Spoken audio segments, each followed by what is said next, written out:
and Poland. They try to attract their diasporas, particularly high-skilled diasporas, to return to their homeland to contribute to the economic and political life in their countries.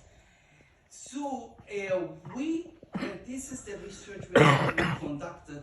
It's an 18 million research project we are doing in 17 countries on gender, justice, security, and this project is part of the migration and displacement stream.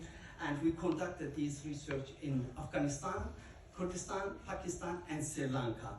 Today I will only talk about, well, really primary data of our research on Kurdistan. Very briefly I will explain this, and if you have interest, I will later on, I can share with you our report. And also we did a documentary film on return mobility in Kurdistan. I would be happy to give you access to the documentary film.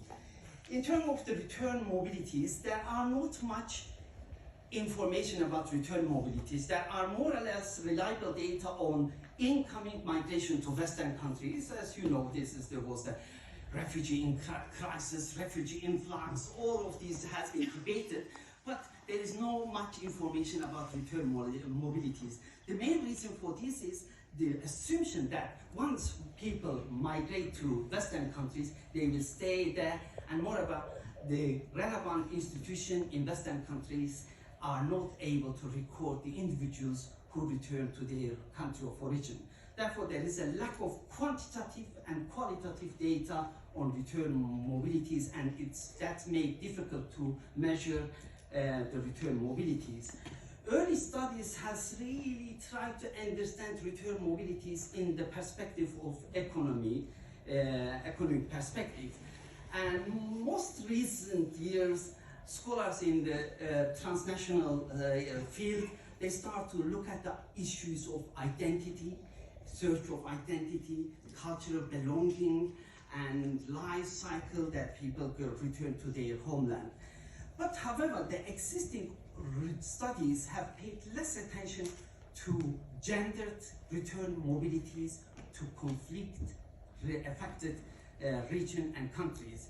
Today, there are little research about the motivation of conflict-generated refugee diasporas to relocate from Europe or from US, from Canada, to their economically and politically unstable homeland like Afghanistan, Sri Lanka, or Kurdistan, if you like. To date, also, there is little data about the relocation of second generation children of migrants who are returning to their homeland. I was in Jaffna, I met many Tamils who were born, educated in the UK, and returned after the defeat of LTT in 2009. They returned to Jaffna to rebuild, to support the Tamil diaspora. And there are a number of young, second generation young people from US, from Europe, Kurdish young people, and they returned to Kurdistan. So our central question was, what factors do influence people, men and women, to migrate to their conflicted or post-conflicted parental homeland? We conducted this research, as I mentioned, in Afghanistan, in Kurdistan, Pakistan, and Sri Lanka.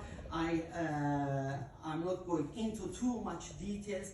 And the central question, as I mentioned, what factors do influence conflict-generated refugee diasporas and their children to migrate to their conflicted and unstable parental homeland? And what are the gendered experience of returnees and changes in the families and communities?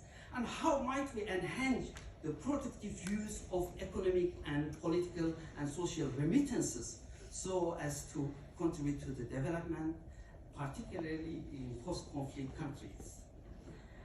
So the methodology, as you can see, we did a large survey in 4 countries, and we conducted semi-structured interviews, and we also try to visualize the return mobilities, and we did documented film.